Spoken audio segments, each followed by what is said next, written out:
कुछ देर के लिए परम पिता परमात्मा के नाम का स्मरण करेंगे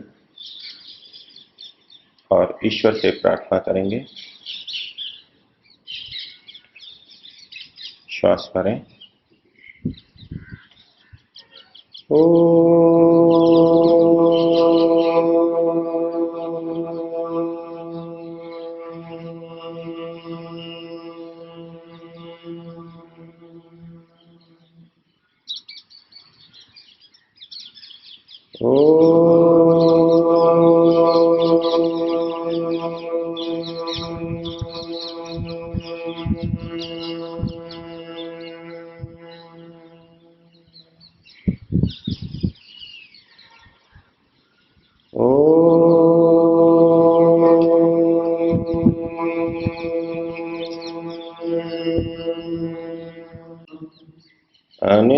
अनेजदेकं मनसो जवीयो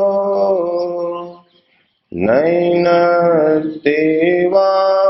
आप्नुवन् पूर्वमर्श तद्धावतो ज्ञानत्येति तिष्ठत् तस्मिन्नपो मातरिश्वा दधाति तस्मिन्नपो मातरिश्वा दधाति।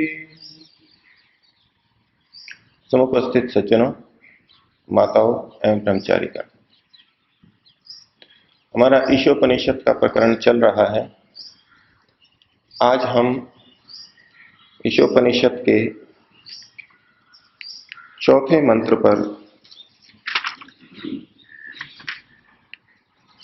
चर्चा सुनेंगे।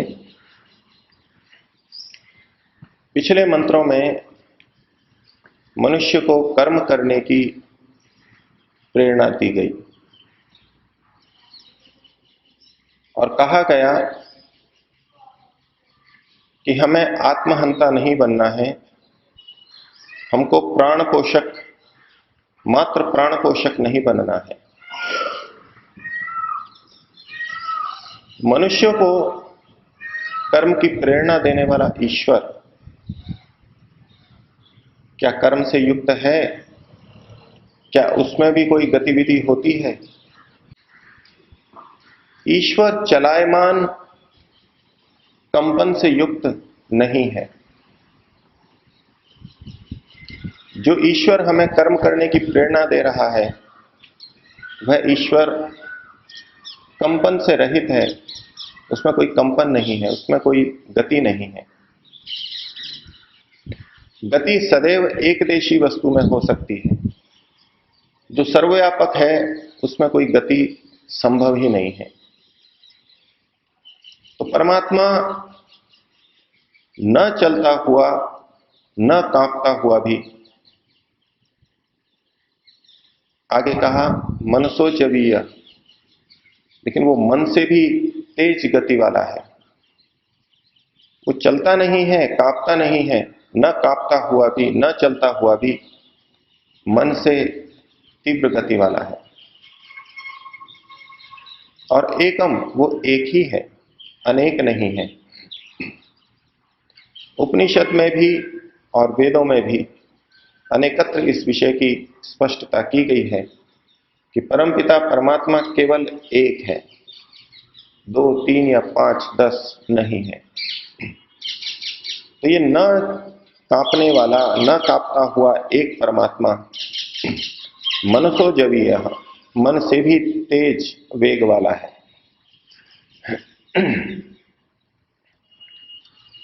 मन की गति कितनी है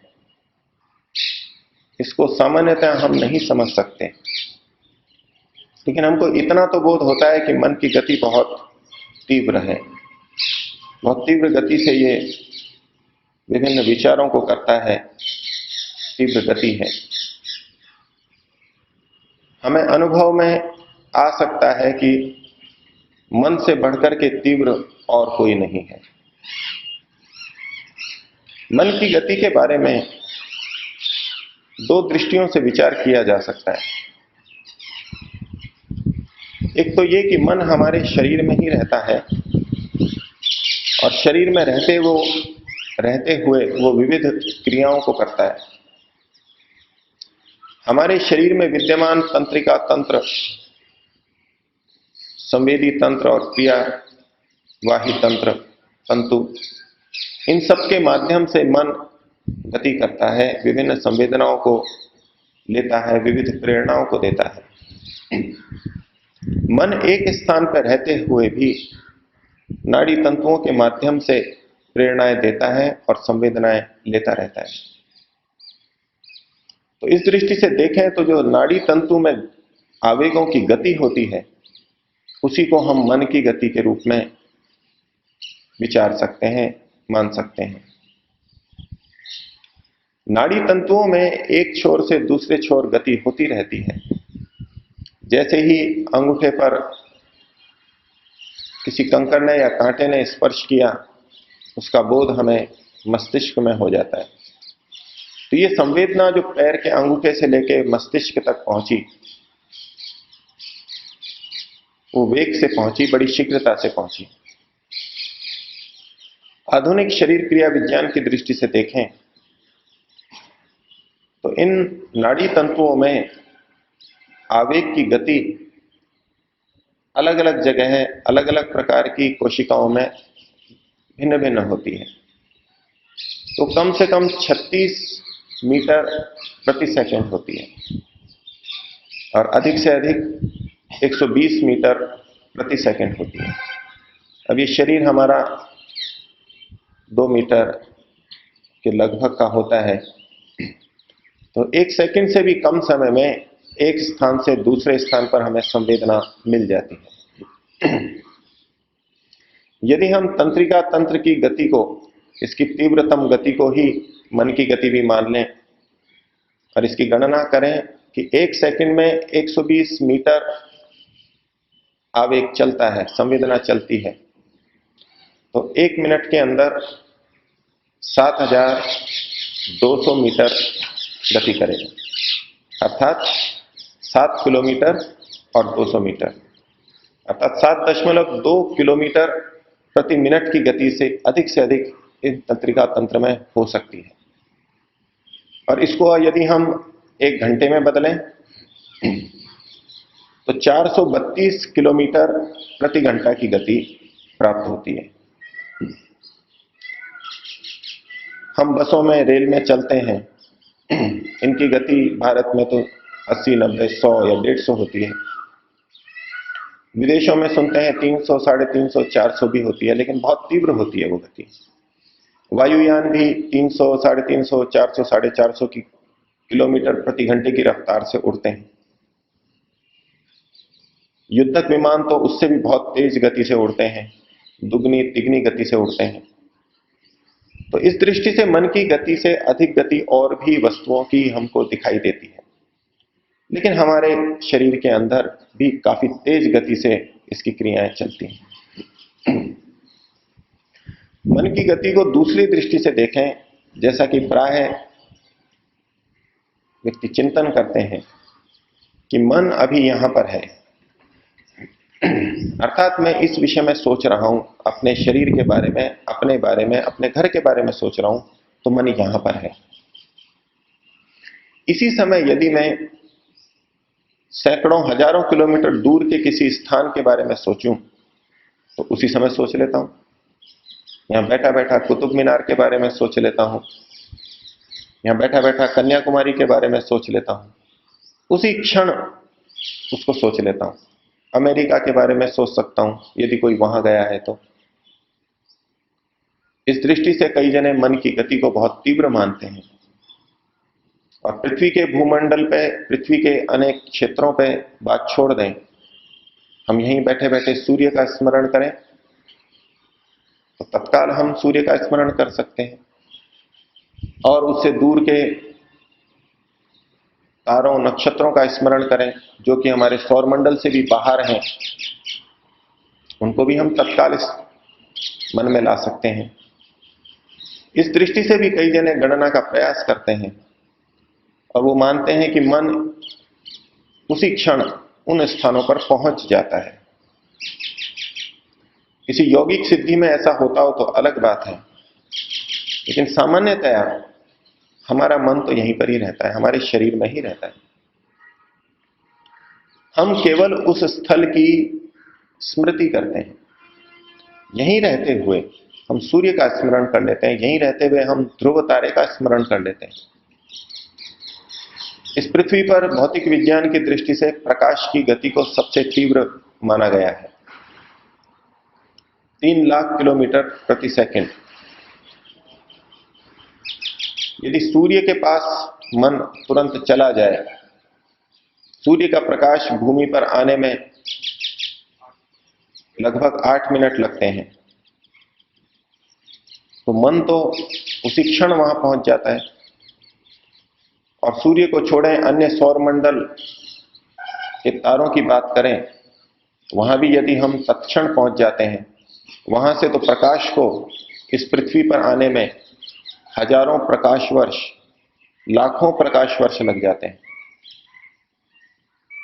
तो यदि यही बात सत्य हो तब भी मन का वेग अत्यंत तीव्र है, इससे बढ़कर के वेग किसी का हो नहीं सकता। लेकिन मेरे को समझ में आता है कि मन तो हमारे शरीर में ही रहता है, हम केवल स्मृति करते हैं। किसी यौगिक प्रक्रिया में मन और कहीं भेजा जा सकता हो और वहां की सूचना एक स्थान पर बैठा हुआ योगी कर लेता हो, वो एक अलग बात है, वो फिर विचारणीय विषय बनेगा। लेकिन मन की गति तीव्र है, ये तो हमको द्योतित होता ही है। तो ईश्वर के लिए कहा गया कि वो न कांपता हुआ भी, गति न करता हुआ भी मनसो जवीयः, मन से भी अधिक गति वाला है, मन से भी तीव्र गति वाला है। अनेज देकम मनसो जवीयो नैनद देवा आपनुवन पूर्वमर्श न एनम देवा आपनुवन। देवों ने, इंद्रियों ने इस परमात्मा को कभी नहीं पाया, वे कभी इसको नहीं पा सके। पिछले मंत्र में असुरीय लोगों के बारे में चर्चा थी, जो व्यक्ति केवल प्राण पोषण में तत्पर हैं, उनकी चर्चा थी। जो केवल इंद्रिय और शरीर की पुष्टि में लगे हैं, आत्मा का विचार जिनको नहीं है, वे यदि सोचते हो कि हम इंद्रियों को विस्तारित करके, इंद्रियों को पुष्ट करके ईश्वर को पा लेंगे, तो मंत्र में कहा गया कि न एनम देवा आपनुवन। इंद्रियों ने इसको कभी प्राप्त नहीं किया, न प्राप्त किया, न आज प्राप्त कर सकती है और न आगे करेगी। हम कितने भी यंत्रों का विस्तार कर लें, कितनी भी दूरबीन लगा लें, दूर से दूर जा करके खोजने का प्रयास करें, वैज्ञानिक सोचें कि धर्म में ईश्वर की चर्चा की जाती है, ईश्वर नाम का कोई तत्व है, तो उसको भी खोजें, यहां नहीं मिल पा रहा, इस भूमि पे नहीं मिल पा रहा यंत्रों से, तो चलो प्रयास करते हैं कहीं दूर किसी निहारिका के अंदर, किसी दूर सौरमंडल में ये मिल जाए। दूर दूर जाकर के खोजने का प्रयास करें, अपने प्राणों को, इंद्रियों को तृप्त करके, इंद्रियों की शक्ति को बढ़ा करके। तो यहां स्पष्ट किया जा रहा है, न ऐनम देवा आपनुवन। देवों ने, इंद्रियों ने तो इसको कभी प्राप्त ही नहीं किया। कितनी भी शक्ति बढ़ा ले, ईश्वर को प्राप्त नहीं किया जा सकता इंद्रियों के माध्यम से। आगे हम केनोपनिषद देखेंगे, वहां भी इस बात को कहा गया कि वहां न तो वाणी जाती है, न नेत्र जाते हैं, और न मन जाता है। इनकी पहुंच ही परमात्मा तक नहीं है। तो अनेज देकम मनसो जवीयो नैनत देवा आपनुवन पूर्वमर्श। अगली पंक्ति में कहा तद्धावतः अन्यान अत्येति तिष्ठन। रहता हुआ, एक स्थान पर रहता हुआ, टिका हुआ, तिष्ठन। वो परमात्मा एक स्थान पर रहता हुआ भी धावतः अन्यान, दौड़ते हुए अन्यों को, जो भी दौड़ने वाली चीजें हैं उनको, उनका अत्येति, अतिक्रमण कर जाता है, उनसे भी परे पहुंच जाता है। कर्मशील मनुष्य ये सोचे कि मैं विभिन्न साधनों से बहुत तीव्र गति को प्राप्त करके कहीं और चला जाऊंगा और मनचाहा कर्म कर लूंगा और ईश्वर की न्याय व्यवस्था से बच जाऊंगा, तो सावधान किया जा रहा है कि दौड़ने वाली जितनी भी चीजें हैं उन सब का अतिक्रमण ये ईश्वर करता है। इन सब से पहले उन स्थानों पर वो पहुंचा हुआ है। तद्धावतो अन्यान अत्येति, सबका अतिक्रमण कर जाता है। परमात्मा का अतिक्रमण कोई नहीं कर सकता। हम कितनी भी गति कर लें, परमात्मा का अतिक्रमण नहीं कर सकते। और आगे कहा